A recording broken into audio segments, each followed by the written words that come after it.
Hello, everybody. My name is Prerna, and I represent the enterprise team of Cognixia. I hope everybody present here is doing great and all of are safe in our own houses. First of all, thank you so much for sparing time today and registering for our webinar. I'm sure this is going to be the best way to utilize the time for work from home while we all are facing the lockdown. I'll quickly go about Cognitia for a minute and then I'll get back to our SME to start the session. Cognitia is a leading digital talent transformation organization, and we have been partners with over 450 organizations globally to cater to their training needs. These majorly happen to be Fortune 100 and 500 customers.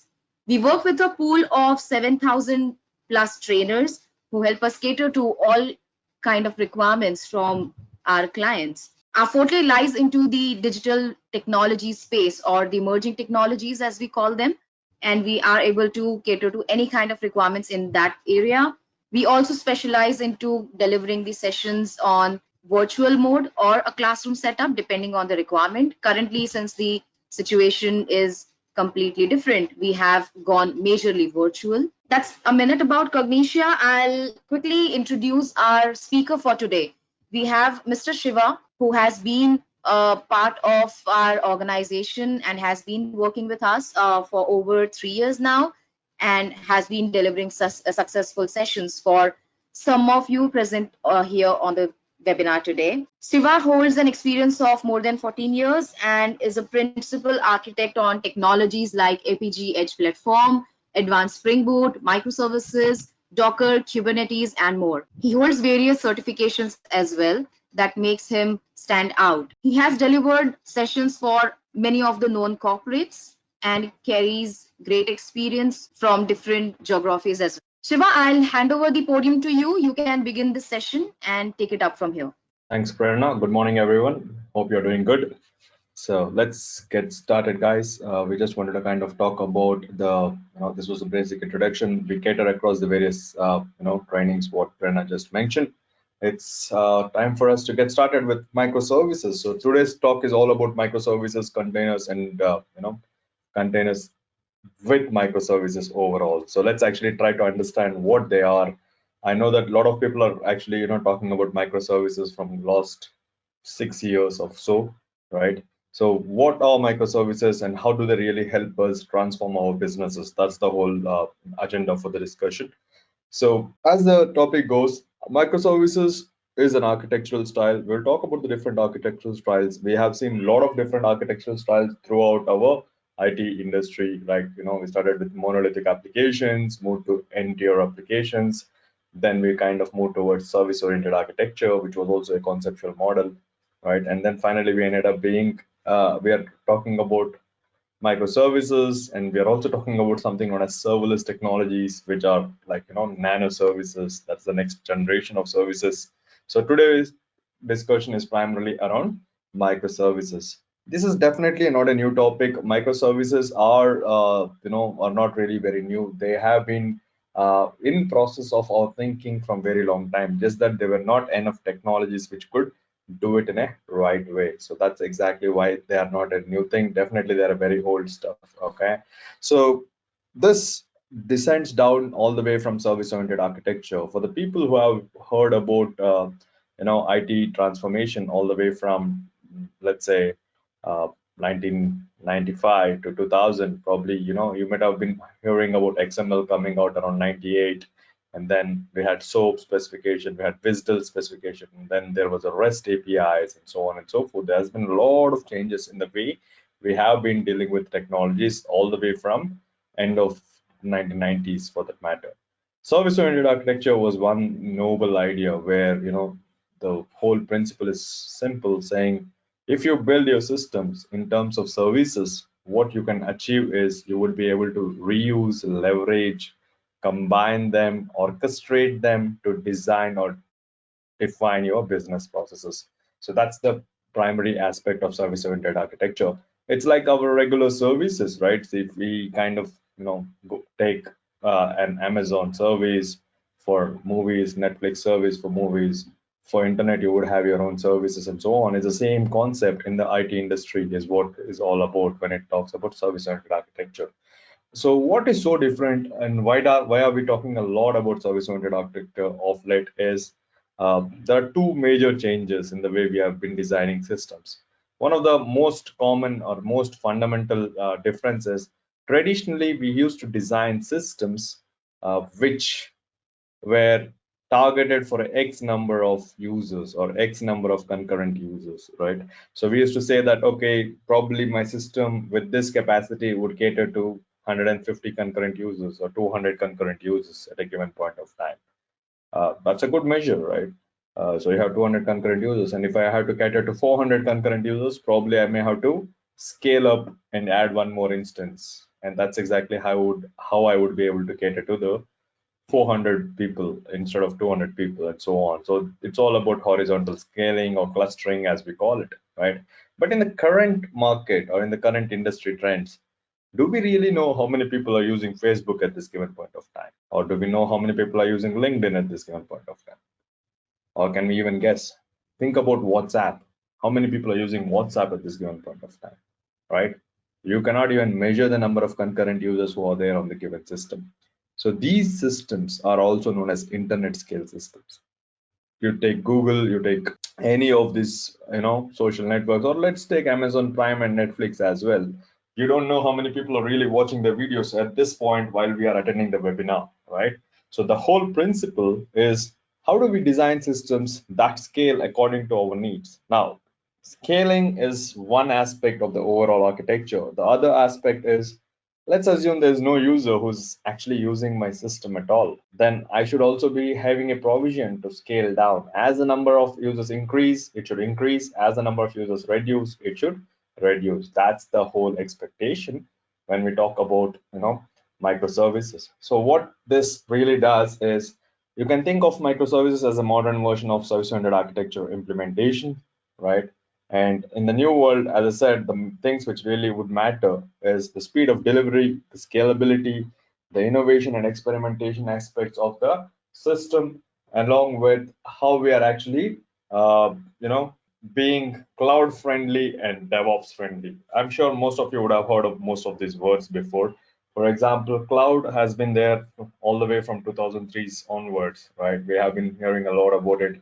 And if you really notice, the number one player in the cloud at this point is actually an e-commerce giant. So the person who are the company who built an e-commerce platform has also built the underlying cloud, and it's actually selling us the cloud, right? So that's the whole thing. So no company, every company wants to be a technology company in simple terms. And DevOps, I'm sure it is, it has become a very hot cake out there in the market.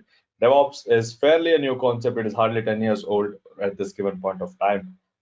In India, probably it is hardly 6 years old or 7 years old at the most.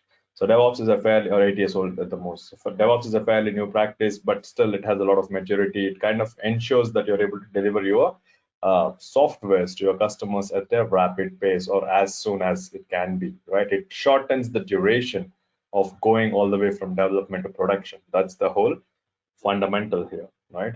So let's actually talk about monoliths and microservices. This is a very simple presentation. I'll just put across the high level thoughts and then we'll actually see some things in action. Okay, so monoliths and microservices. What are monolithic applications? Traditionally, we used to build applications like this. It doesn't matter which technology you picked, let it be the ASP.NET or let it be the Java stack. In either of the cases, what you are actually trying to do is that you are actually trying to split your application into a set of modules which are actually connected or split across multiple layers, like the presentation layer, business logic layer, database layer. You could also have many other layers as part of your architecture, right?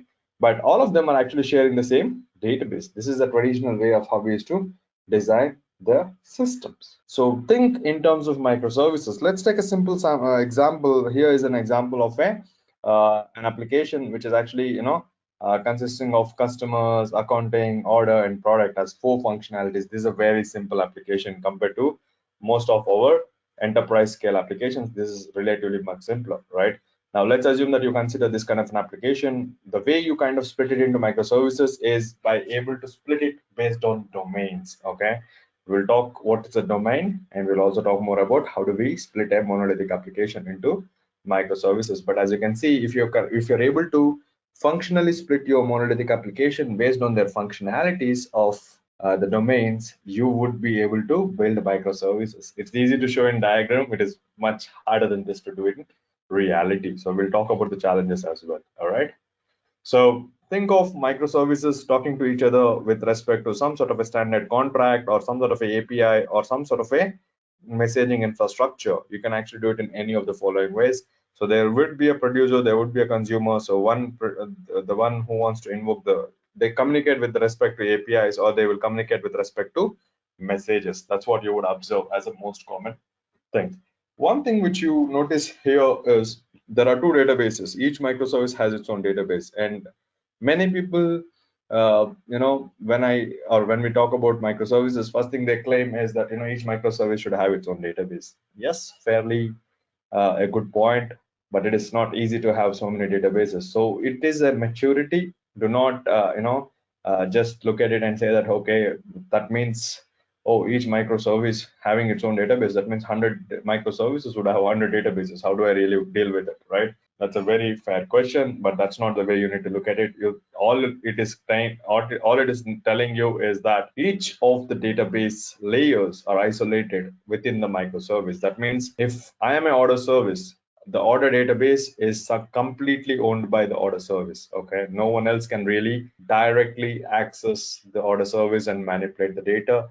In case if they have to create an order, update order, delete order, they have to come via the API channel. So it only shows you the abstraction on top of that particular, or abstraction and isolation on top of that given functionality. In simple terms, it could be a schema, it could be a table which is having no relationships with any other tables, right?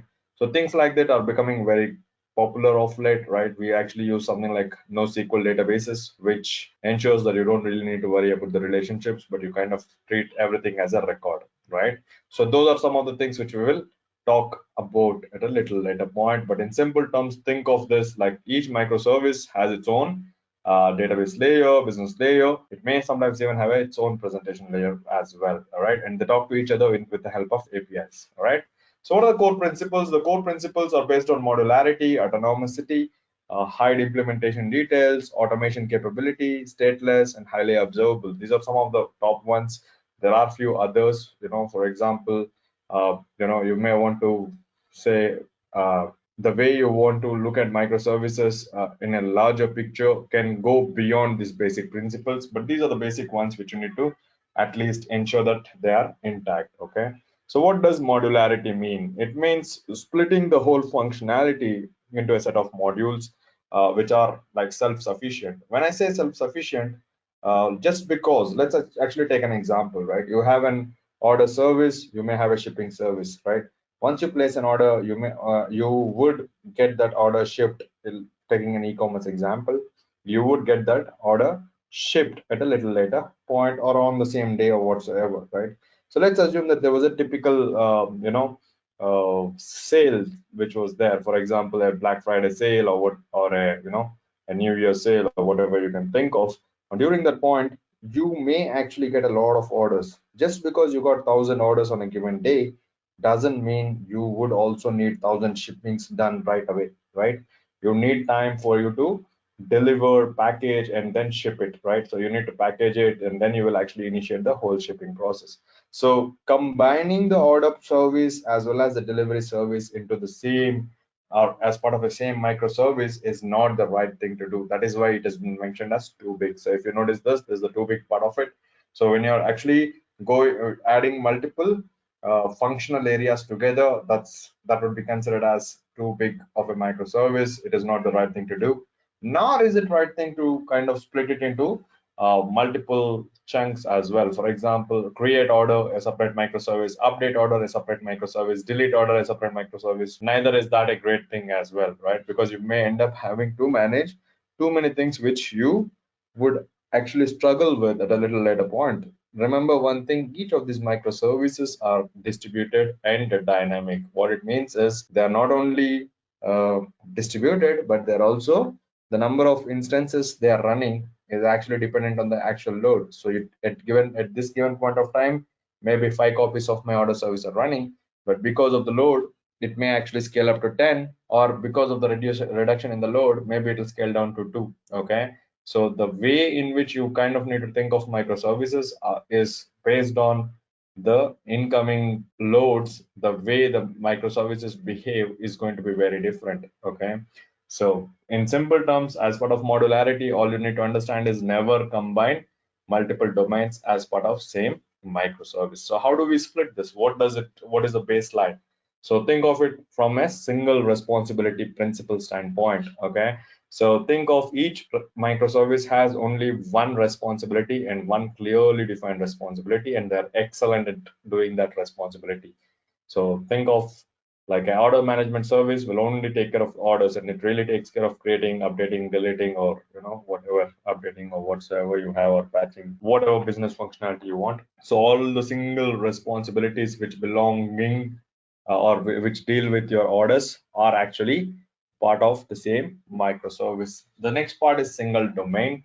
Like order is a domain, right? So in your organization, if you really think about this a little bit, I mean, every organization, the teams would be split based on the functional areas. For example, a customer team or a customer care team is primarily responsible for taking care of the customers, right? Customer care part of it.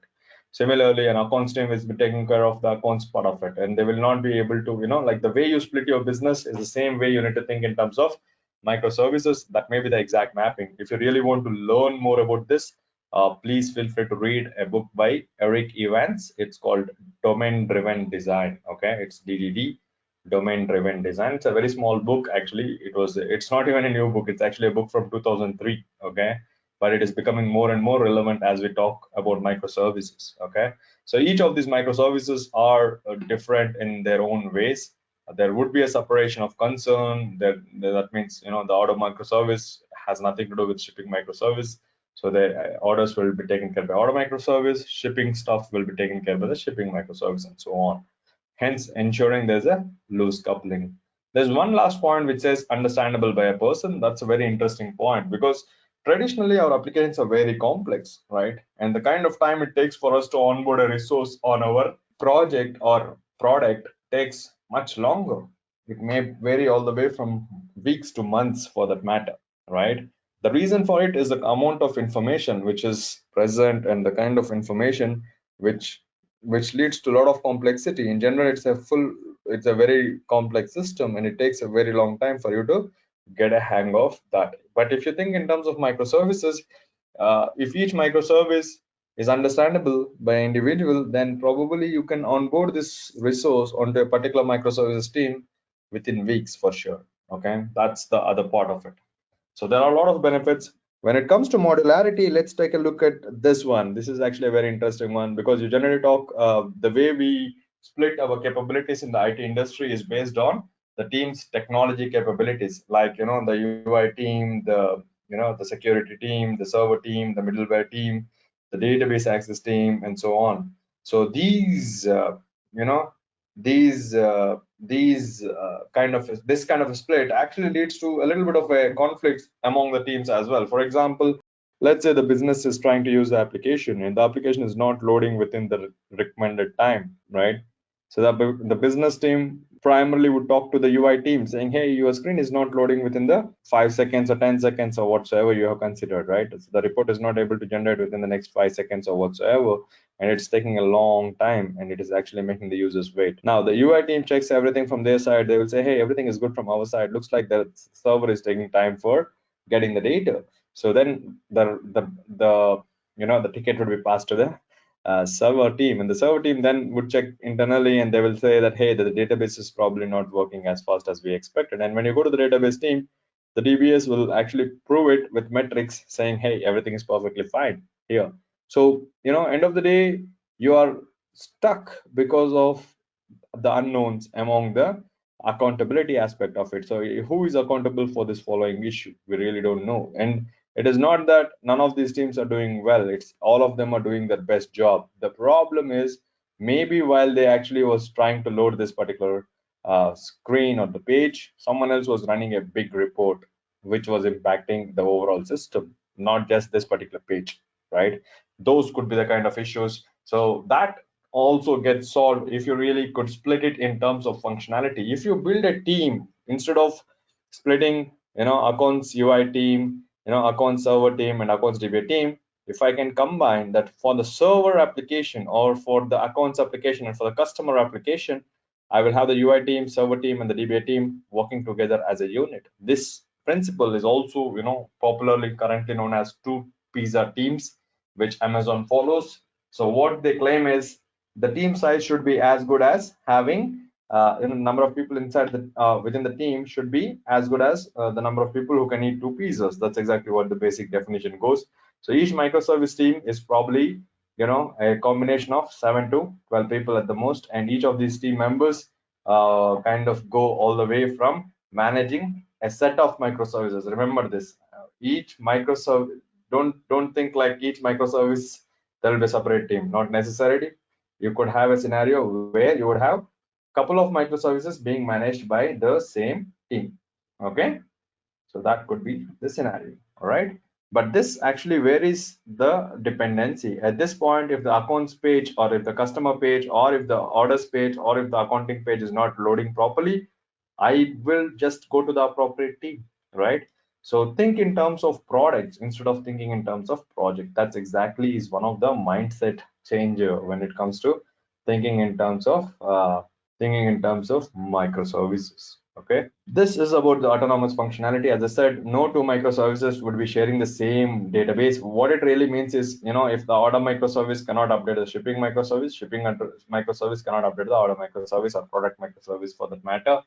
All the microservices are responsible for their own data, and no one else is responsible for their data. So that is the other principle, and it really matters because this is the hard part, because you may have sometimes relationships going across microservices. Okay, and that's a little advanced topic. If you really want to know more about how do you handle the relational data across microservices, you need to learn about a concept called bounded context. Okay, bounded context, remember this word. It is also defined very well in the domain driven design book. It will help you a great deal in case if you are interested in looking at that particular aspect in the area.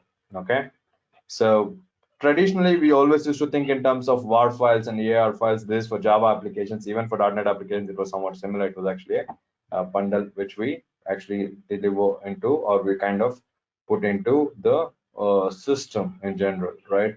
So what this really does is, the bigger picture of this whole thing is, instead of thinking of having one application server catering across multiple applications, we are actually reversing the whole picture.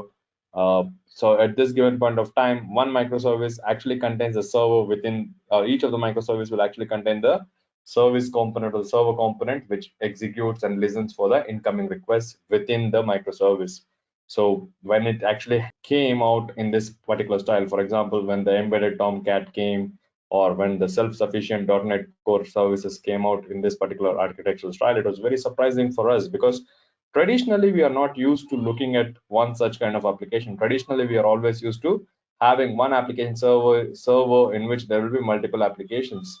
The biggest challenge was, if the application server was down, all the applications which were hosted in that particular server were not accessible or were not available for the end customers. So in order to avoid that, you now have you no longer have a single application server dependency or a single point of failure in terms of application servers. You're actually managed to come out of that particular hurdle. All right, so nowadays we actually think in terms of the self-sufficient jars or Docker containers, and today's talk is primarily going to be about, or at the later point we'll actually see what are Docker containers. We'll also see how to run a Docker container and how to use it as well. So I will show you a quick demo of a Docker container and how it really works. Okay, so let's move forward a little bit, and then we'll come back to looking at these discussions. All right, so you now are talking in terms of self-sufficient deliverables or the containers, and when we'll talk about containers a little later. So each of the microservice would have its own versioning support. This is a critical aspect, because today I may be talking to the X version of microservice, tomorrow I may be talking to the Y version of the same microservice, and that really allows us to organically grow our microservices within the organization. So that is the major reason why versioning is a very critical aspect of microservices. Each microservice generally has to have the versioning strategy, and the versioning is done similar to that of your REST API versioning. So we generally put it as part of the paths, but it could also be done in many other ways as well. If your service is not a REST API at all, then probably you may want to do it in a different manner. Okay. So the next part is about hiding implementation details. Take a look at this example. So you're looking at two microservices, one built in Node.js and MongoDB, the other one which has been built in MySQL and Scala. You could use any of the programming languages. It really doesn't matter. Both of these are exposing two REST APIs. Each of them are exposing one REST API. And what you are noticing is, provided I keep the contract same, as in if I keep the API definition, the inputs and the outputs exactly in the same fashion as what you actually asked me or what the previous one was, it really doesn't matter. You can think of it like this. All you know about that system is the API and nothing else absolutely. So what is the advantage of this?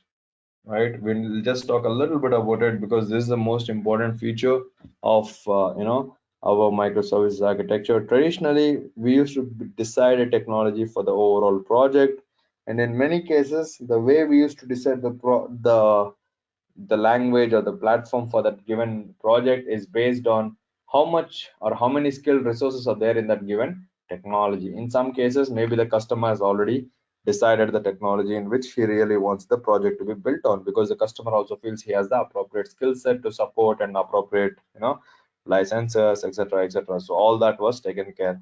But of late, that is no longer required. We can mix Java microservices with .NET microservices with whatsoever Ruby microservices, Go language microservices. So all that microservices would allow you to do is to combine and bring in the best of the technologies to solve the problem. For example, if you're doing a search API in Java, maybe it is not very efficient to do search in Java. Maybe a Perl or a low-level language can do a better job, like a Python or a Perl would be able to do a much better than that of Java. Hence, microservices would allow you to pick and choose the right technology for the right job. That's exactly what it is. All right. So next is about automation. Automation is one of the core principles, and I'm sure that you might have already seen this. Most of the organizations are already at this particular level of maturity where they want to do CI/CD. Okay, so there's actually a next level of maturity, CI/CD, and there's something known as CV, which is more of a chaos engineering aspect of it. What it means is, I will build my code, or I will do the development of the code. I check in automatically, that integrates with my uh, or it integrates, or I commit the changes to my repository, whatever the repository could be. It could be like a GitHub or whatsoever you're using, any of the Git or whatever, SVN or whatever you're using. From there, a build system will automatically be triggered, and it automatically does the build and says, hey, this is how your build is. If everything is good, you may want to go all the way till production. That means you are actually trying to take your immediate changes to the production. LinkedIn claims that every day they do close to 30,000 deployments, and that's a big volume, right? That means almost 1,000 plus deployments every hour, right? So to have one such automation, it is not so simple, because you need to have a lot of process definitions and practices in place. For example, each microservices framework, or most of the microservices framework I have seen, do support a way to do automated testing, or there is a clear emphasis on testing in general. Okay, so that's one of the important aspects of microservices. So you do building, you do testing, and then you actually take it to deploy, or you directly go all the way till production. Okay, so I'll be able to deploy it to the production. Okay, so that's the CI/CD parts of the microservices. What it really allows you to do is to speed up your time to market. So what's the next thing is about stateless. Okay, so the stateless aspect of it is, each of the microservice is supposed to be independent of the other microservices, and every request for each of the microservice should be treated as an independent of the other microservice. So what it means is, for example, if I'm making a call first time or second time or nth time, it really doesn't matter. Every time I make the call, each of these requests should be treated individually. There should not be any state definition or state maintenance with the microservice. Why is that? Because today, let's assume I am actually talking to a microservice A or one instance of the microservice A, right? And probably because of the heavy load, my next request may not go to the same instance, but it may go to a different instance of the same microservice. So that is exactly why, microservices are very important when it comes to having the stateless principle. So generally we always, get as an architectural practice saying, hey, please implement your applications in a stateless fashion. But there is a lot of, ground when it comes to understanding the significance of why these things are defined in that particular way. All right. So each of the microservices could actually mean a lot of different things. For example, every request I should be treating it differently. Every request would have its own level of authentication, authorization, or any of the other aspects which may become critical. Okay, so I should not be assuming any stored context at all. All right. I hope all are able to hear me. I just saw that some people saying they can't hear me, but anyway, let's move forward. So the next part is about highly observable. Each microservice should be observable in its own ways. What does it mean? I need to know what is the current load on my system, or what is the current happening on my system. Okay, so what is the current state of my system? Unless I know what is the current state of my system, I wouldn't be able to continue with my system. I wouldn't be able to scale it up and scale it down. So the whole principle of microservices is heavily dependent on this aspect of observability. So observability is a very important aspect, guys.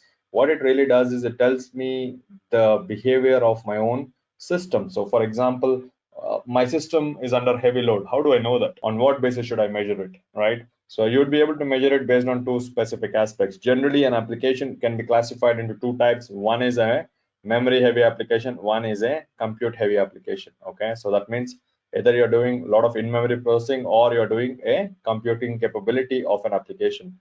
Based on the nature of the application which you're dealing with, your metrics may vary. What it means is, let's assume that if your CPU utilization touches 70% and if your memory is more than X amount of for example 3 GB or whatsoever, then you may want to scale up your microservice. Why? Because you are worried that if the traffic increases, you may lose or you may need more of a compute power. So the reason for observability to be critical is that I need to know what's happening within my microservice. Not only what's happening within my microservice, but I also should be able to publish this as part of a logs. Traditionally, we always had a habit of putting the logs into the system, right? But when you think in terms of microservices, there is another major aspect which you need to consider. The microservice instance which is available now is possibly not going to be available within the next 10 minutes or within the next 15 minutes for that matter. Why? Maybe because of heavy load, you either scaled it up, or maybe because of less load, maybe you cleaned it up. You could have that kind of a scenario. Okay, so that's the reason why you should never store your logs within the microservice. You should always stream your logs outwards. Okay, that's a very important aspect when it comes to microservices. All right, so the next important topic is what about getting a centralized view, right? So for that, you generally have tools like CLK stack or CFK stack or Splunk, or there are many tools here which can take care of reading all these logs and giving you a single view which says this is what is happening within your system, and that would tell you, what exactly is the problem with this particular system overall. All right, so that is the reason why high observability is very crucial. It also helps me now, not only to see the health of the overall system, but it also helps me with respect to when do I scale it up, when do I scale down, and things like that. So for example, if the CPU utilization is less than 20%, then there's no point of having that particular system. In all the three instances, if it is less than 20%, probably in single instance I should be able to manage all of it, right? So things like that would be found. That's why observability is a very important or crucial factor when you talk about microservices. So this is about monitoring. Monitoring is also equally important. As I said, if you don't know when is your microservice failed, or when has it really started, when is it going to boot up, and when is it going to die, then you will not be able to take the decisions in either in an automated fashion or in a manual manner. Generally this is all automatic.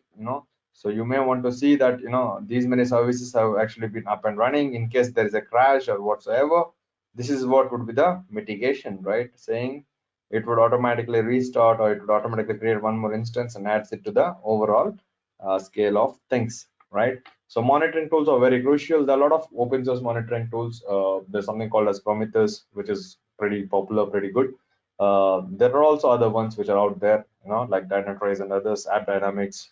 All of them have their own set of features. All right. One of the other important principles is about correlation ID. It's not a must-have, but it's a good to have, and it's usually generally, for the most part, it is there in almost every enterprise system. So what's a correlation ID?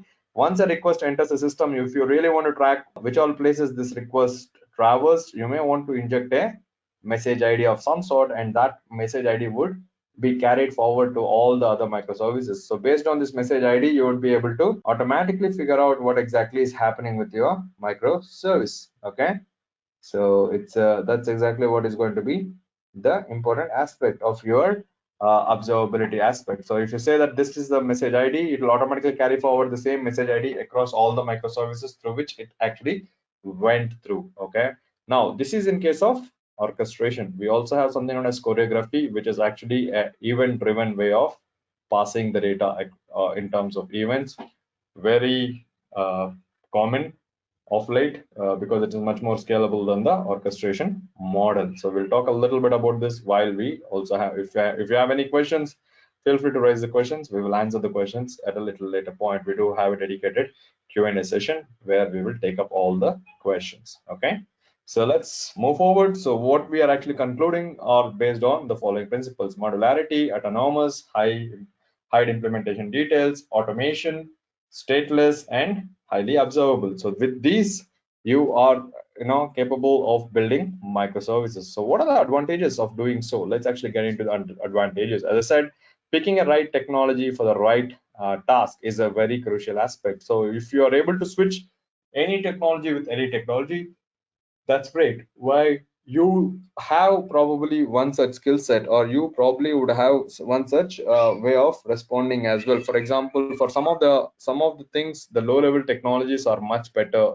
when it comes to the search, or when it comes to any sort of a low level computations. Definitely the low level languages are much better. So if I'm able to combine the high level languages as well as the low level languages and still able to ensure that everything is working within the given boundaries, that's a very good way to leverage the registries and other aspects of a microservice server. It doesn't matter which one you're using. So for the most part, you might have heard of some of the registration servers like Eureka, if you have heard of one, or there's also something known as console and so on. We will actually see some of these examples a little later. So the purpose of this is you are not only capable of replacing not only capable of solving the problem with a different technology, you would be able to replace any microservice with any other equivalent microservice, and the technology is just an option. So technology is now just become an enabler, unlike becoming a key aspect of your system. So it doesn't really matter which technology you're leveraging. There are certain aspects which would make your technology choices simpler. For example, if you're an old Java school, or generally if you are an enterprise in which Java is the most important language, probably you would be more comfortable with your Java knowledge, and then you may probably pick your Java to start with. There's no harm in doing so. You may want to pick the microservices as well as something like based on Spring Boot. You may want to build your microservices, get started there, and at a later point, if you really see that the Spring Boot one specific area is not really performing the abilities what you're expecting, maybe you would like to replace it with a Python service or a Scala service. So you are free to do so. That's the advantage of it. So it will allow you to pick the right technology for the challenge which you're facing. So if a page is loading in 5 seconds in a particular language, and if I replace it and it starts loading in 2 seconds, probably I'm much better replacing it, right? So something like that. That's one of the major things. Next one is about evolutionary design. See, this is the second advantage. This is also known as honeycomb analogy. Okay, so if you really see honeycomb, right, a honeycomb doesn't come in the full size in one day, right? It organically grows. It grows cell by cell. It grows cell by cell, and actually, as per the theory, each cell's combination is slightly different. So each of the cell has its own way of managing its own capability. In case if there is a breakage of cells, the honeybees actually go fix a particular cell. That's exactly what the honeybee will do. It will not just go and fix everything. In the same way, microservices architecture is actually supposed to be growing organically. So that is one of the important aspects. So what it means is you are free to add, remove, replace, or grow it at no cost as and when the requirements arises. So you are actually trying to grow your enterprise microservices organically. That is what is the core principle. If you have ever heard of honeycomb analogy, all it is trying to tell you is like how honeybees were trying to grow their own cells, or trying to grow the cells of the honeycomb and making it a big comb. Similarly, in your organization, you would be able to identify the microservices and start building them one by one. It's not like, okay, I have 10 systems today, let's have 10 microservices. If that is not the way we should be looking at microservices. Microservices is an evolution process. It takes time and effort to get these benefits. All right. Based on selective scaling is the other important aspect of microservices. I should be able to say that, if I have a lot of traffic today just to place orders, probably I would need 3 copies of my order service, and then at a little later point, probably I need 4 copies of my shipping service or whatsoever. 2 copies of order service or 3 copies of my shipping service may be required to address the given load. So you are actually able to pick and scale a particular functionality. This was not possible in our traditional monoliths, right? In our monolithic applications, let's assume there was an account system, customer system, and there was there was customers, accounts, order management, and products. If I had to scale just accounting, it is not at all possible. I have to scale the whole system, right? That's when you actually do a clustering mode, wherein which you have actually one instance of your application clustered with another instance, so that you are actually scaling all the functionalities. But what is the problem?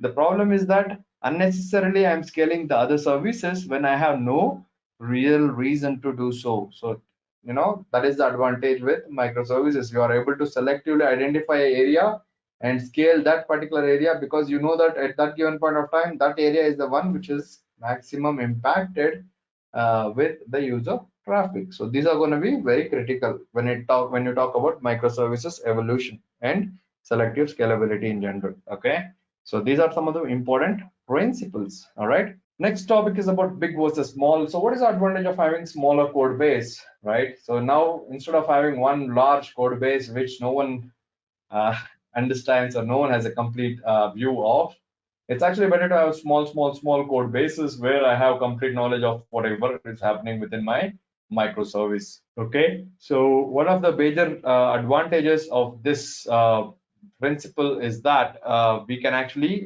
start or onboard resources with ease. That is the best thing about it.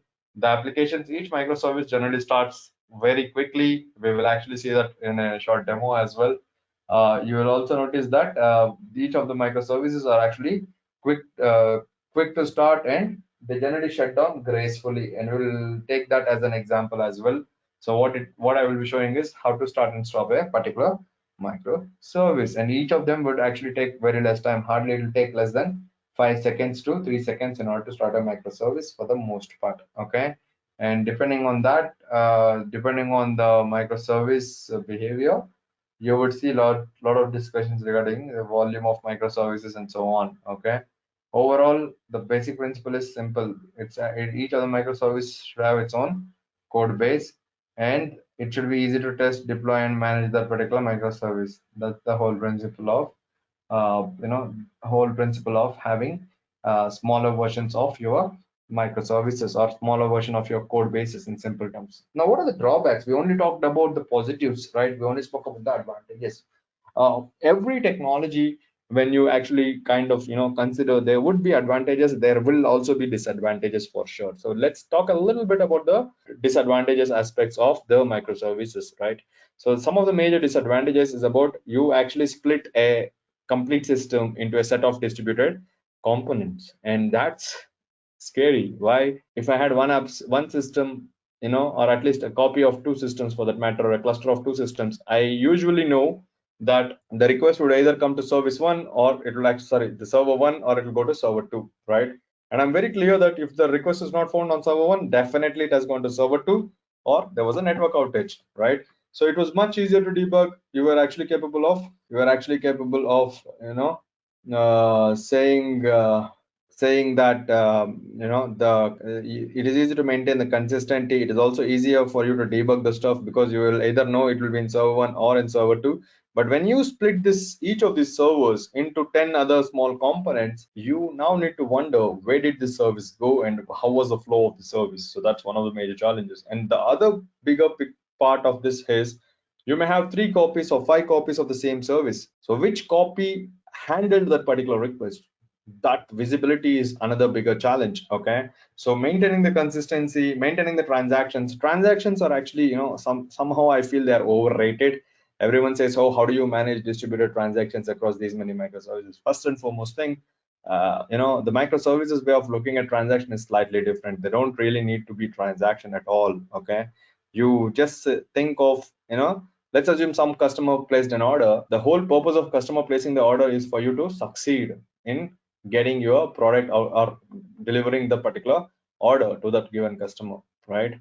If you want to fail, and if you want to say, okay, the transaction failed, you have to retry, it is just that you're losing your business more than anyone else losing the business. So the better way of looking at it is it possible for me to, even if it is a system failure, for example, unless it is a business failure, if it is a system failure, can I retry till I succeed? Should be your mindset when you talk about transactions in microservices. Okay, so that's another important area. So let's not go too much into transactions because that depends on case to case basis. There are a lot of patterns in this area. Many people think that, using an advanced pattern would solve my problem. Not really.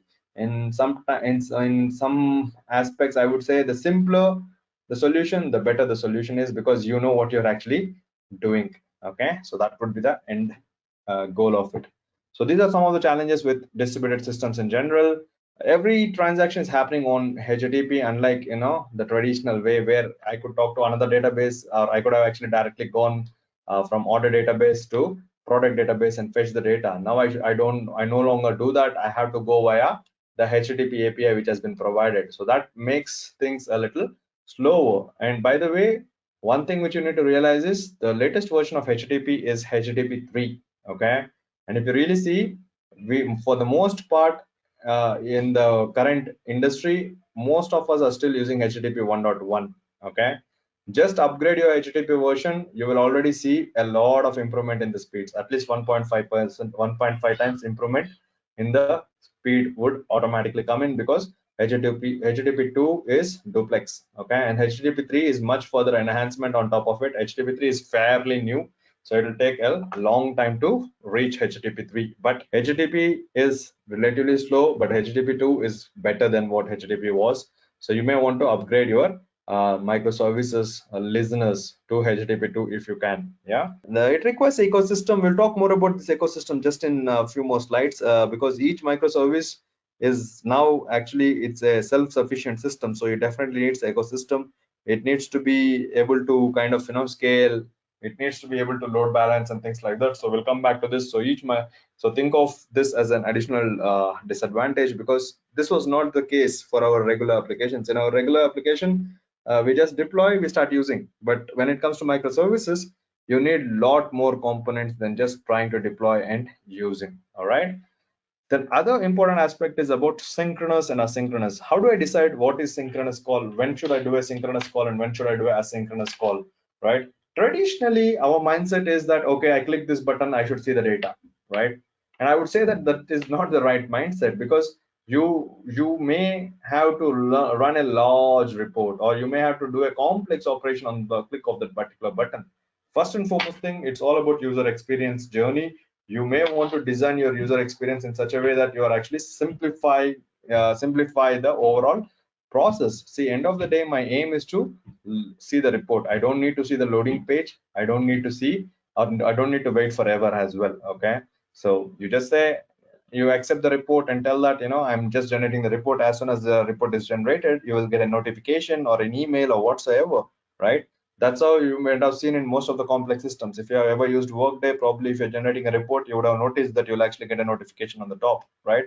Similarly, in most of the services, software as service systems, you will notice a similar kind of way of handling it, so that I don't really make the end customer wait for something, because it may take a lot of processing to build that report. So synchronous and asynchronous, you have to judge these things, as you are not the only person using this particular system. There may be many more people using the system at the same point of time.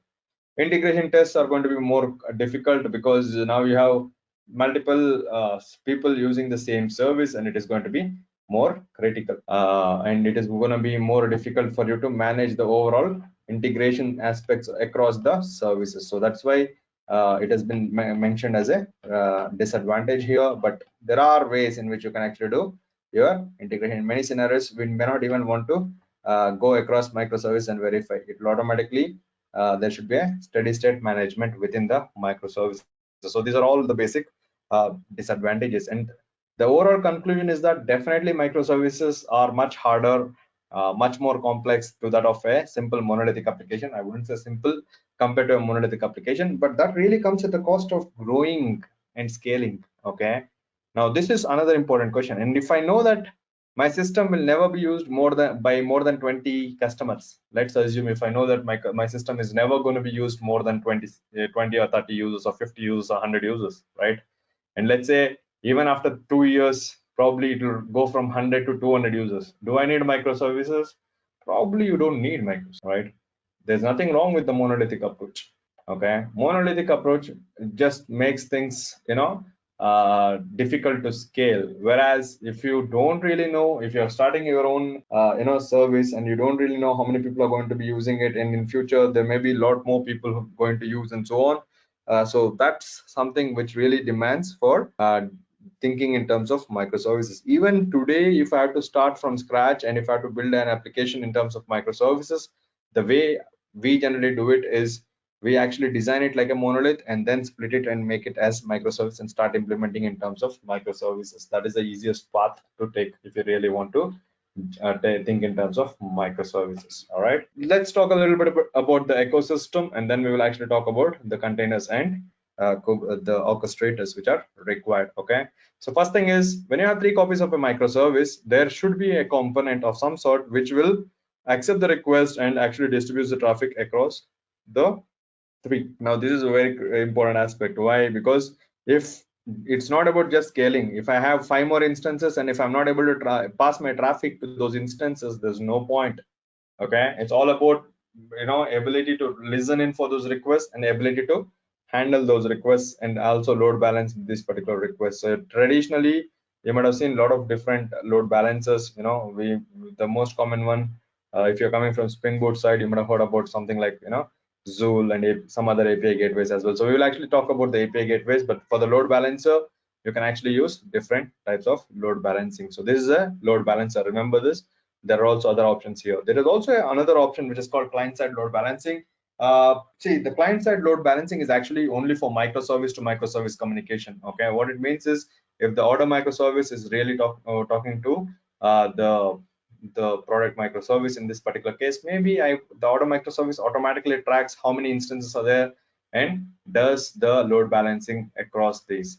I wouldn't recommend this. This was, it was useful only because if you want to go to the closest microservice with you or the closest service available, probably you may want to consider this particular thing. All right. So let's just assume that this is better option. Server-side load balancing is definitely better than client-side load balancing, because the client is aware of how many instances which are there. That is not the best. Okay.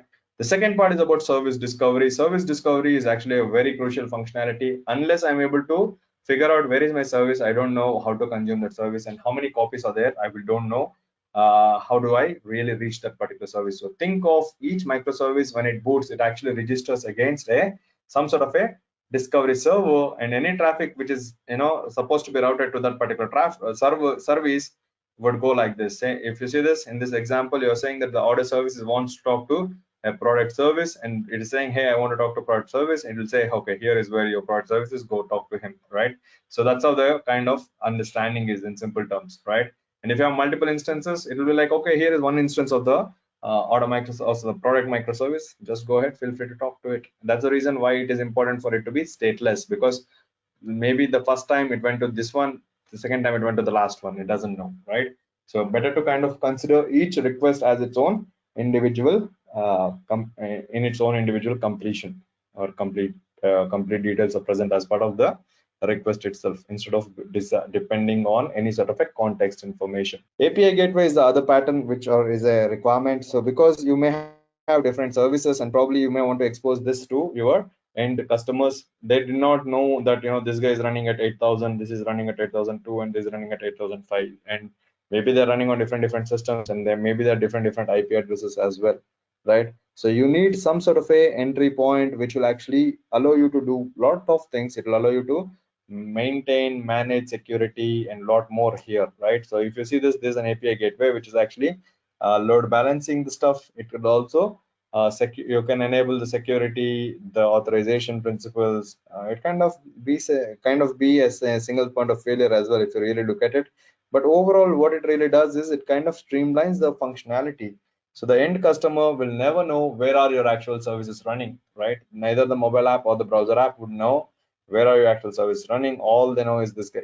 So I can actually, it is actually providing me a abstraction. Okay, this kind of a pattern is also known as facade pattern, right? You might have heard of this. So what it really does is it's actually hiding the complexity of the services from the end customer. All he knows is if he does slash orders, it goes to the order service, slash product will go to the product service, or slash customers will go to the customer service, something like that. So this kind of a API gateways are pretty much common. Okay, overall, this is kind of getting to end on terms of microservices. Let's talk a little bit about containers. Before I get into containers, this is pretty much it on the microservices. So you have principles. These are the principles: modularity, autonomous, hide implementation details, automation, stateless, and highly observable. So these are the 6 principles which are crucial. These are the advantages. It actually allows you to do polyglot architecture. It has evolutionary design. It can even do selective scalability of a specific aspect. It also promotes big versus small thinking. So small services are better to manage and maintain in long term. What are the drawbacks? Everything goes on top of HTTP. One of the bigger challenges. So you may want to switch your HTTP version. Distributed systems are usually hard. So you need to have some good way to maintain, monitor, and scale these systems. You need to decide and judge the synchronous and asynchronous ways of dealing with it. And also it requires an ecosystem. So the ecosystem at a high level consists of the following 3 components: load balancer, service discovery, and API gateway. So these are the ones which are going to be important when you talk about microservices in general. This is all conceptual, guys. Okay, and now let me tell you what exactly happened. So if you ever heard of Netflix, Netflix is one such company which actually is considered as a pioneer in terms of microservices. And if you really see the way Netflix builds the microservices, Netflix started building microservices in somewhere around 2010, 2011, okay, almost 10 years ago. And back then, there were not enough good technologies which were capable of doing this. So they actually came up with their own stack of things, okay? So they actually came up with their own way of load balancing, their own way of service discovery and everything, okay? So that was the reason why you will actually hear multiple ways of building microservices.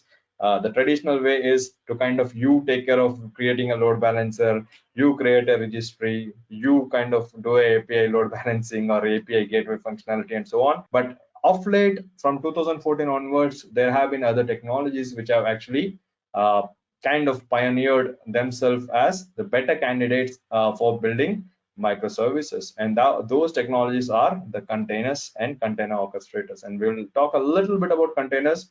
I will not spend a huge amount of time talking about containers, but this is the whole principle of microservices, and then we'll actually talk about containers. So let's talk about Docker. Docker is one such container runtime. There are many other runtimes. Many people think Docker means container, container means Docker. Many people think Docker means container, container means Docker, but that is not true. The Docker actually is just one of the possible ways to build container. There are many other ways to build containers. There are also different runtimes and things like that which are possible. Okay. So overall, what we are talking about is the architecture of Docker. So let's actually jump into Docker, understand what Docker provides, and then we will talk about containers in general. Okay, before that, I also want to let you know that containers are a way to improvise your code portability, right? one of the biggest challenges in software industry is that whenever you talk about any issue, you will actually hear a lot saying this works perfectly on my machine and I have no clue why it's not running on the server, right? Yeah, it may be perfectly working on your machine, but it may not be, it may be because you did something extra which is not done on the given server, right? So you still have the environment dependency and a lot more. So Dockers or containers are actually there to kind of solve this problem of portable, or managing the portability of software across the different systems, different servers. So it may be running the same way in your laptop, it would run the same way even in a cloud environment. So all of these are part of cloud native applications. And if you really want to know more about this, there are actually 12 factors which define the cloud native applications. Okay, so there's something known as 12-factor app.net. You can actually go to that website. Okay, 12factor.net, I believe. In that, you'll actually see some 12 factors. So what it really tells you is, like, some of the important principles are like declarative ports, the log should be outside the container or outside the particular system, or the log should be streamed outside, in simple terms, right? Each of it is going to be a dependencies. For example, if this container is dependent on this container, it should be explicitly or I should be able to tell it with the help of configuration saying this container is dependent on the X container, and so on.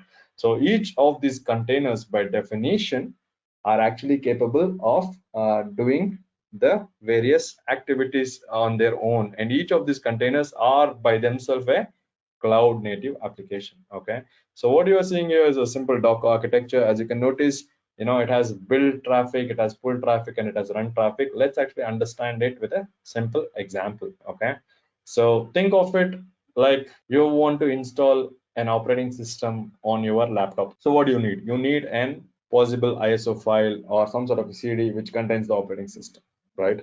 So that thing is what you are actually looking at. So here is an image which you have. Think of an image as that ISO file which is ready to be installed on your software. Once you install it on your software, now you are actually free to do whatever changes you want to do. Let's say you want to install an antivirus, you want to install the Microsoft Office or whatsoever, you're free. Once you install Windows on it on your laptop, you're free to do what you want to do. So once you start installing it on a laptop only, you will be able to do any modifications. So when you run an image is what you're going to get a container, but you will not be able to change or modify an image. If you want to change or modify an image, what you do is you actually run a container, do whatever changes, and then you commit it. That's when you'll actually create one more image. Okay, so the way you get images in terms of in the traditional way, we used to get the CD discs, right? Instead of that, what we can actually do is you can actually pull, or you can actually, they have created a registry of these kind of images. Okay, so this registry is known as hub.docker.com or Docker Hub in simple terms. Okay, that is the location where people have actually hosted a lot of their images. And that's not the only container registry. We also have from Google, we have from Red Hat, we have from different vendors. They have support for hosting your own images so that your services can be treated like an image. So what will we do? We build our microservice, and then we containerize that microservice. When you say containerize, you will actually write a Docker file and you would create a image out of it. That's exactly what you would do. Okay, so that's the core principle about how you would be able to do it. Now the thing is, this is on a given system. On a given system, all you're doing is you would have some sort of a socket or a daemon socket, as you can see here, or some sort of a listener which would be listening for your commands and which can actually download an image and run an image. That's all it is. So you would be able to communicate with this kind of a socket service with the help of a command line interface. In this case, we are going to use Docker, so it will look exactly like a Docker CLI, and we will actually use the issue the commands against the Docker runtime what we have, and we would be able to run an image. Okay, and we would be able to pull any image from a container or from a registry. That's exactly what we will see. So let me just switch my window. Okay, so here is my desktop. So let me just, I hope you're able to see my desktop. Okay, and I hope you're able to see my window as well. So let me just do a Docker. So this is my Docker is already up and running. As you can see, this is my Docker. This is actually the Docker you can actually download and install. If you're on Windows, you need to have Windows 10 plus or Windows 10 and above. It doesn't run below it. There was something else which was there. Okay, So what you can actually do is you can actually, pull any of your Docker images. If you see Docker and say enter, you would actually see a lot of commands, and you will also notice that the Docker itself is having a set of management commands. Okay, so it actually allows you to manage the images, it allows you to manage the containers and lot more. Okay, so in my system there may be a lot of images already, so I will just, I'll just say Docker images or image ls for that matter. You notice that there are a lot of images in my system. Okay, so just to kind of reduce this particular noise, what I will do is I'll actually just create my own, uh, or I'll just pull an image now. Okay, so what we'll do is we'll actually see how do we pull an image from a registry of Docker. Let's assume I want to pull an Nginx image, right? So all I will to do is Docker pull Nginx, and this will actually pull the latest copy of Nginx. Okay, just observe this. From where it copies, you can actually even see that it actually says that they're trying to get this particular image. As you can notice, it's actually downloading from somewhere, and this somewhere is the hub.docker.com. Okay, if you really want to go there, you can actually check that. See this? It says that it has actually downloaded the image by name Nginx latest. So just to simplify this, I will just show you how you can run this as well. So Docker, what we'll do is Docker images ls. I'll just do grep so that it is easier for you to read. Hold on, I'll just do Nginx.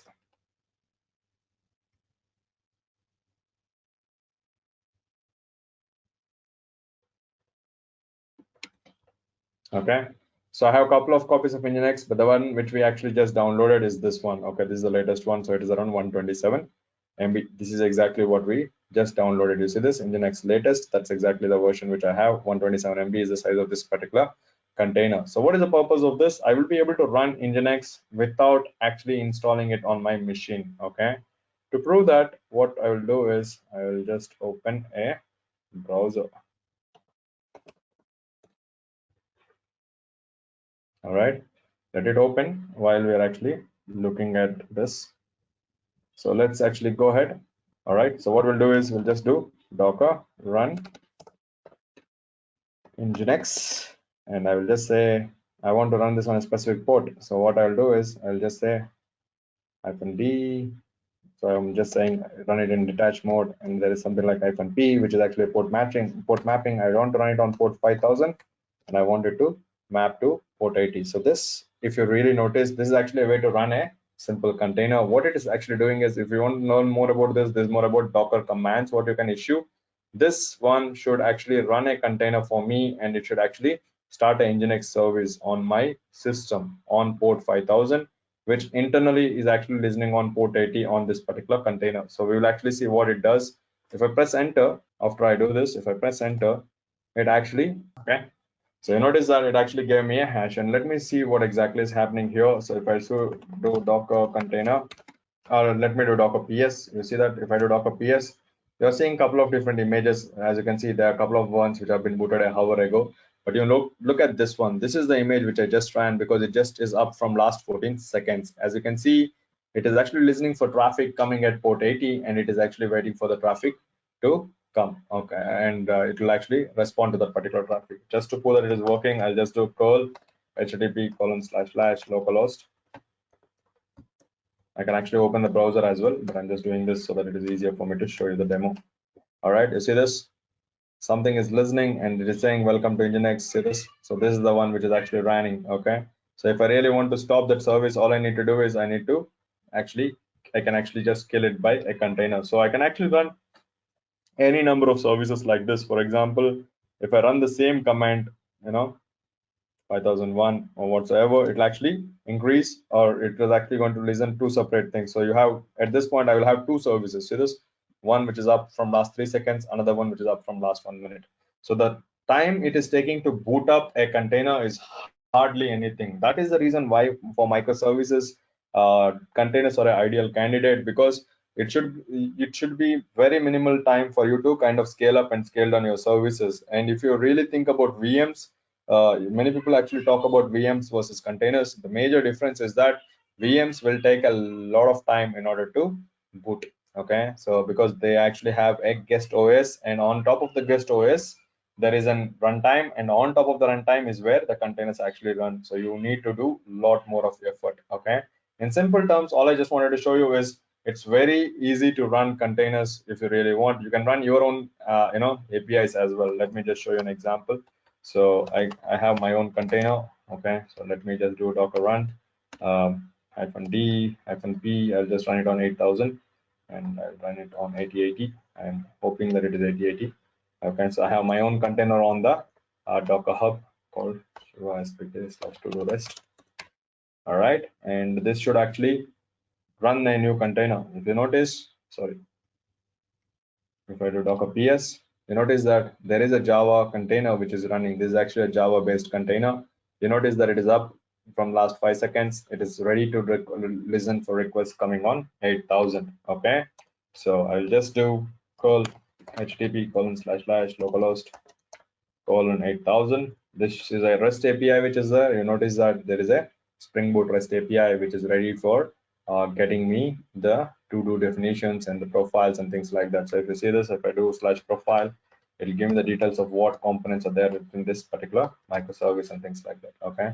So if you see this profile /to-do, see, a lot of these operations like patch to do, get to do, say all of these operations are actually there, and there is a semantic definition of what is a to do definition and so on. Each of it is a REST API in this particular scenario. So what I really wanted to show you is that you can actually build your microservices as containers, and what it really does is anyone would be able to pull these services from your container registry.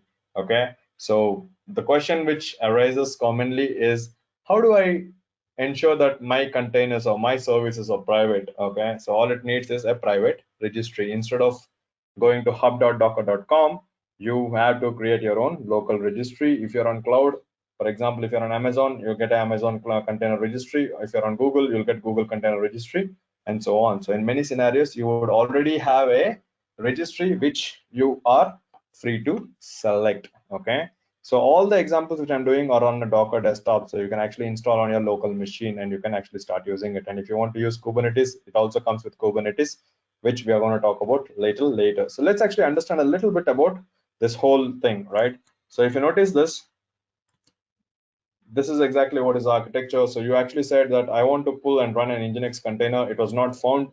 So it said, hey, Nginx is not here in your local system. So what it did, okay, let me check if there is any container by name Nginx which is there in the hub.docker.com. So it actually went to the hub.docker.com, saw if there is any container by that name, or if there is any image by that name called Nginx latest. As soon as it finds it, it actually downloaded that image. So it actually downloaded that image. So it actually stored it here.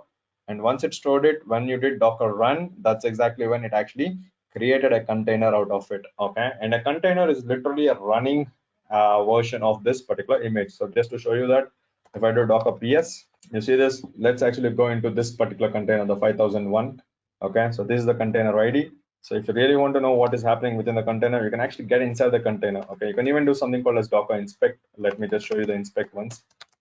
Inspect of this container. You notice that it actually is giving a lot of information, like where it is booted, what it has, and lot of information. You see this?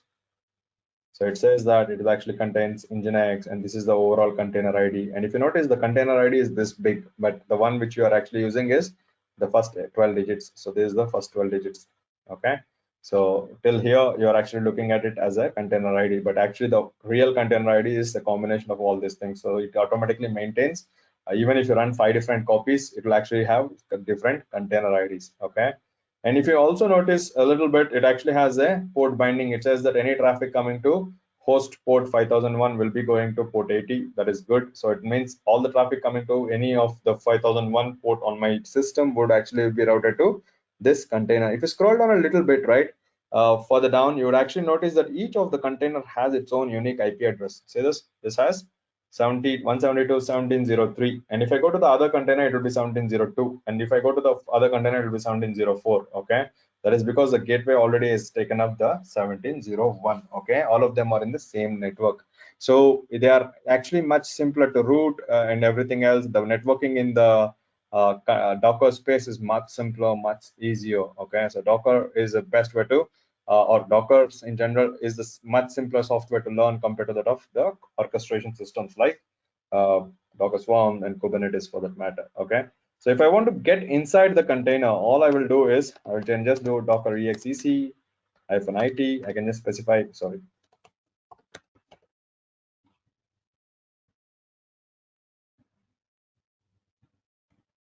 Okay, that's the container, right? Okay, so I can just do docker exec -it, and that's the container. I can actually need to specify what I'm interested to run. Probably I want to run the bash shell in it. I can just say bash. Okay, so you notice that I'm actually inside the container now. How do I prove that? You notice this, we actually got the nginx page, right? So let me just exit again for a second.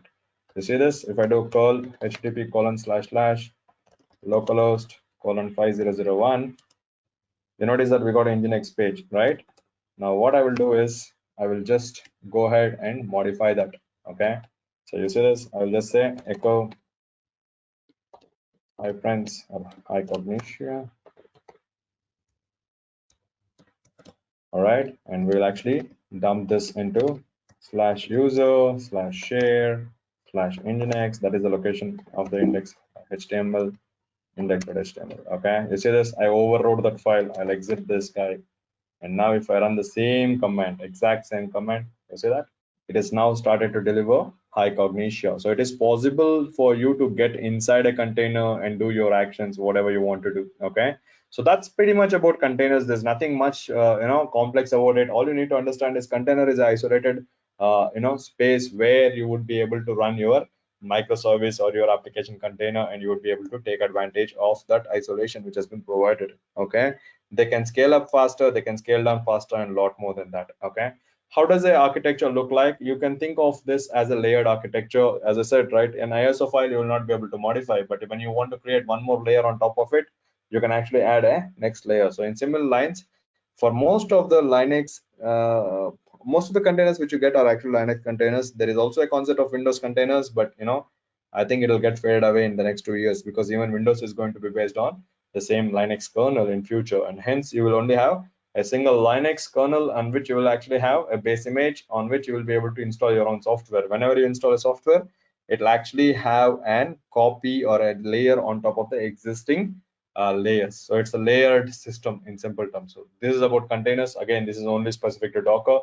Most of the container technologies actually use a similar methodology. All right.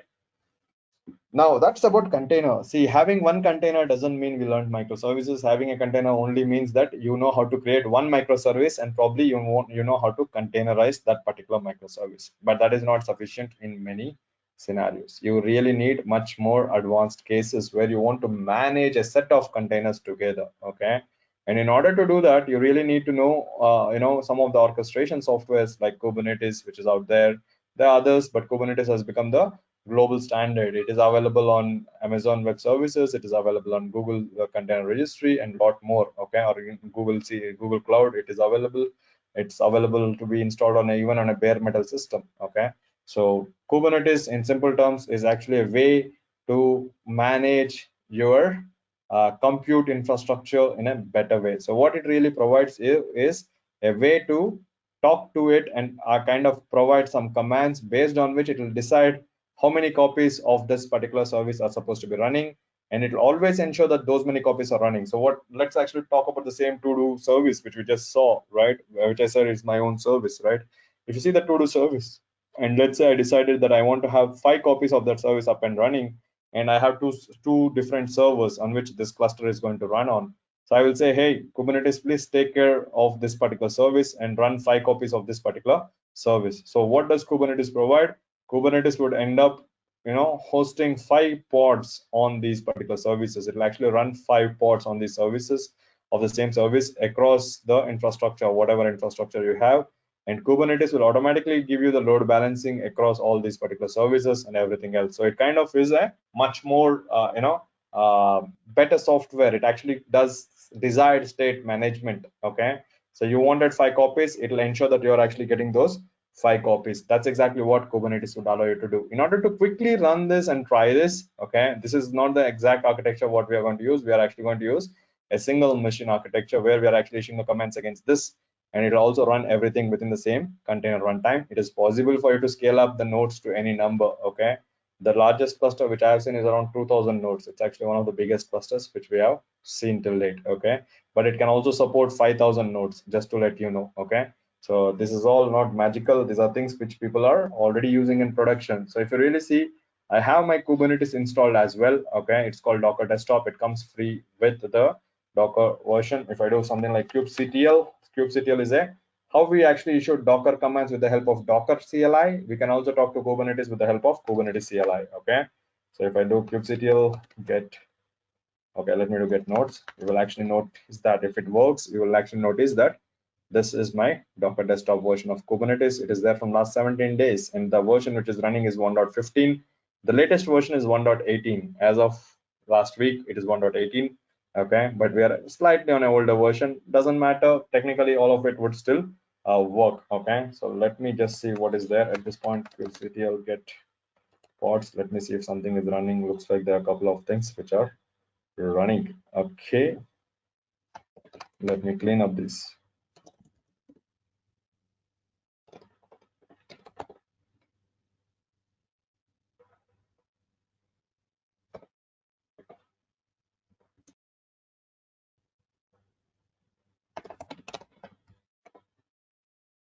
All right. A couple of deployments. Let me just delete them. kubectl delete.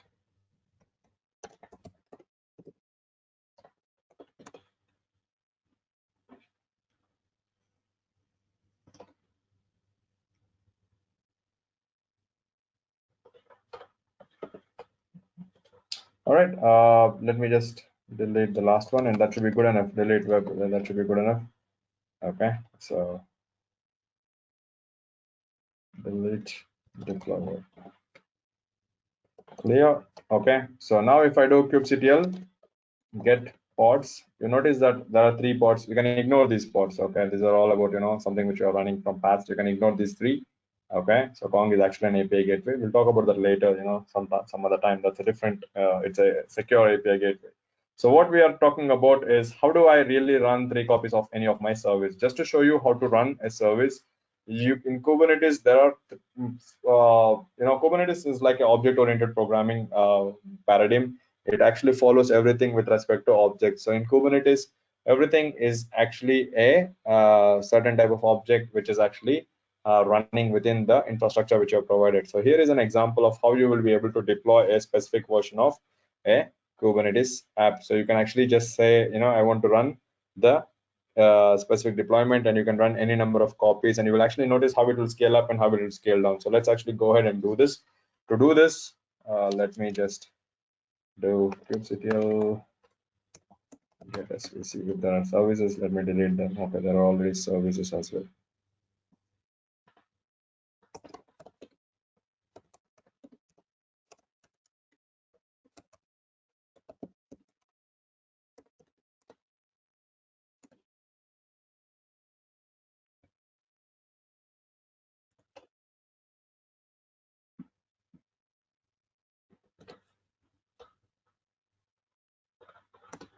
All right, I just deleted the ones which I don't need. And I'll delete the last one as well. Okay, that's good enough. That should clear up the stuff. So let me just go ahead. If I do kubectl get SVC, you will notice that there will be only a couple of them. So we don't have anything by name web. Let me just clean that also. Echo is also not needed. All right, so if I do this, that's good enough. So if you see this, I have a couple of, sorry. You see this, these are a couple of the ones which are there. We don't have anything by name web. Okay, so the command says that you'll be able to deploy anything with the help of a single command. See, this is not the most recommended approach. This is only for the demo. Okay, the recommended approach is actually something known as declarative way of communicating with Kubernetes. So this approach is just about how you would be able to quickly understand the capabilities of Kubernetes. I will just show you how you will be able to manage scalability aspects for today. But there are also a lot of other aspects. For example, you may want to do rollouts, you may want to do rollbacks and things like that. So all of those are actually possible within Kubernetes. You can actually roll out to a next release, a next version, and then you can actually roll back to the previous version and so on. All of those features are also present. We are only looking at the scalability aspect for the day. So let's actually deploy some application. For example, we will deploy this particular application. Okay. So let me just show you how to deploy it. Okay, so kubectl create. You don't need to create actually. I could have directly given run, but it's actually a good point, to do that. Web hyphen image. You need to specify the image.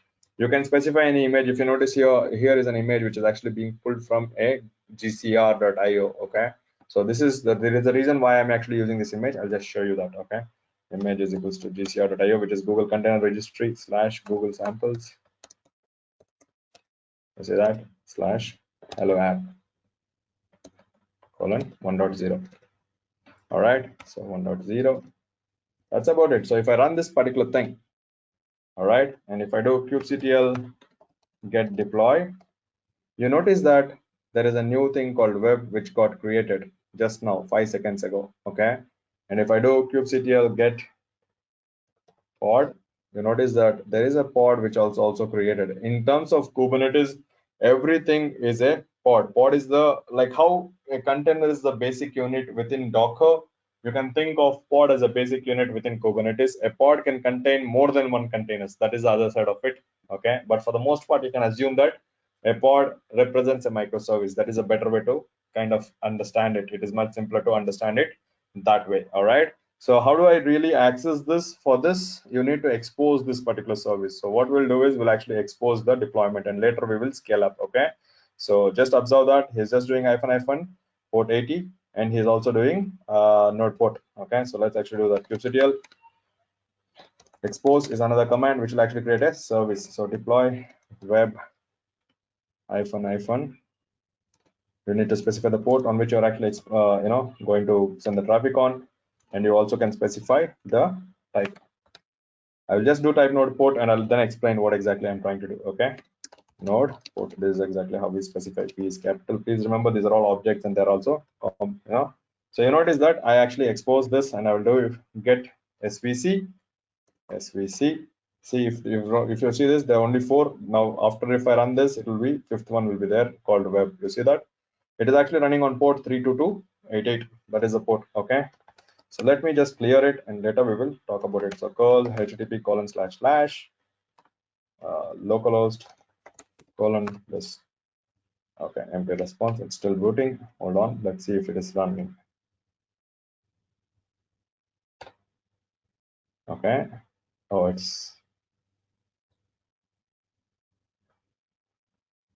okay. I know what is happening. I have ingress gateway, I believe, because of which it will continue to give me this. Okay, let me just go into the container. cd kubectl. Similar to how we went into that container, exec-it, like similar way, I will just get into this particular container. Okay, so let me just get into this exec-it. I need to specify bin bash or whatever command I want to execute. Looks like they don't have bash, so they just have sh.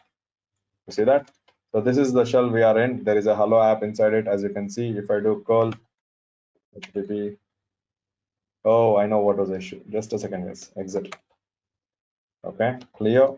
So this is a Java application. So what it is actually happening is it is not port 80, but I should have done it port 8080. Okay, that is the reason. So I'll just put it as 8080, and I'll call this web app. All right. So the deployment name is web. So I need to delete the old one then. Okay. kubectl delete svc web. Okay, and then we'll actually redo this. So we'll say please go against 8080, not against 80. That is a mistake which I did. Okay, so if you do kubectl get pods and get svc now, you notice that it is actually running on 31282. Every time the port number is changing, don't worry about it. We can actually standardize it with something known as ingress controller. Okay, so for now, all of those are little advanced topics. I just want to show you how you will be able to invoke it. See this? You're actually getting a hello world. You notice this, that this is actually giving you some sort of pod information. Now I will just do you get pods. You will understand what is happening here. See this? There is a pod inside which there is a container which is running from last 3 minutes. And you notice that whenever I make a call, it is actually telling me that the host from which it is actually got is this. Okay. If I just do the get pods -o wide, you notice that each of them again has their own IP address and everything else. Okay. So that's the other part of it. So there's a lot more which is happening on the Kubernetes network part, So each of the pods are actually capable of talking on top of just the IP addresses. Okay. So now I was telling that you will actually have a load balancing feature. So to show you load balancing feature, I just want to scale it up. Okay. So what I'll do is I'll just scale and I'll increase the number of replicas. Okay. So I'll say kubectl scale deploy web. I'll say -- replicas. Let's make five replicas. All right. You see that I said I want 5 replicas, and if I do pods, you notice that immediately it booted 5 replicas. You see this? It actually created 5 containers. How do I prove that they're actually load balanced? Just to show you, what I will do is I will just do the exact same call. You see this? We went to N9ND6. This is the N9ND6. Okay. Next time we went to S9. See this? You went to this pod. Again, you went to the same pod. Then you went to K4. This is the K4 pod. Every time your request goes, you're actually load balanced across the different services. That's exactly how you would be able to kind of load balance across your scaled up microservices. In general, this is just a high level overview and demo of this particular uh, concept. What we really wanted to show you was, first of all, building microservices is crucial. Once you build a microservice, you can actually containerize them, and once you containerize them, in order to orchestrate and run it at the scales of your needs, you can manage it with some sort of orchestration software like Kubernetes or any of the other technologies which are out there like Docker Swarm. At this point, Kubernetes is the most popular one, and Kubernetes would actually allow you to manage the containers running across the different nodes and different pods and things like that. So it actually is a way in which it will ensure that always the number of copies you asked will remain. So just to show that part, I will just do one last exercise and then we'll actually take up the questions. You see that it actually has 5, right? Let me delete one. I'll delete this guy, which is actually running from last 6 minutes. Okay, or else let's actually delete some other guy, because I want to show you one more thing as well. Okay, so let me just do you kubectl delete pod. I'm saying I'm delete this. You notice that it is getting deleted, and you notice that it is taking a little while. Okay, and the reason why it took a little while is while one was getting deleted, it has immediately booted one more. Look at this. This was not there earlier. Okay, this just booted 7 seconds ago, whereas if you see the rest of them, they're all at 2 minutes and so on. So it actually boots, it automatically manages the state of your service. You asked for 5 copies will always be provided for you. This is exactly what you would see. All right, so that's the desired state management part of Kubernetes. Okay, last but not the least, I want to show you one additional behavior. As I said, I was able to scale it up, right? I can also scale down. Okay, I will just go back and scale it to 1. Okay, and now you see what is happening. It is actually terminating all the new pods. See, and it is retaining the old pod. Okay, that is the reason why I didn't delete this one, because this is the old pod. Okay, within a minute you will notice that those pods are gone and only the old pod has been remained. So the speed at which it is able to boot up your microservices, scale them up, scale them down, whatsoever, is really very crucial for microservice kind of applications. And that is exactly why technologies like Kubernetes and Docker are at the forefront of microservices at this given point of time. All right, with that, that's pretty much what I really wanted to cover. Okay, so Prerna, if you're there, we can actually discuss a little bit about the code, course portfolio. Yes, Shiva. Otherwise, yeah, please take over. Thank you so much for conducting very informative session. For all my attendees, what's flashing in front of your screens right now is the complete agenda that we can cover up in depth for the same topic. You must have heard Shiva mentioning about certain topics just being covered superficially with an overview. And in case you want to know more about those in depth and the overall topic, you can drop in a note post the session. You will receive a survey link and you can drop a note there. Our executives will get back to you and counsel you more about this. Alternately, you can reach out to your learning and development team members or the training team members, because we are partners with your organization. to facilitate with all the corporate trainings. Currently, the situations are that we cannot move out of the house, so we have been promoting virtual sessions extensively. We have certain advantages listed here for e-learning modules, and these are definitely going to be benefiting you, even if you go opt out for a virtual instructor-led session. So thank you so much for registering today, and we look forward to your valuable feedback. You can drop in a query, also talk to your managers and team members, and get back to us anytime. We are here to help you. Thank you so much. Please stay indoors, be safe, and take care. So thank you. With that, we will end the session for today. See you in the next rounds of webinars that we organize for you. Please take care, be safe. Bye-bye.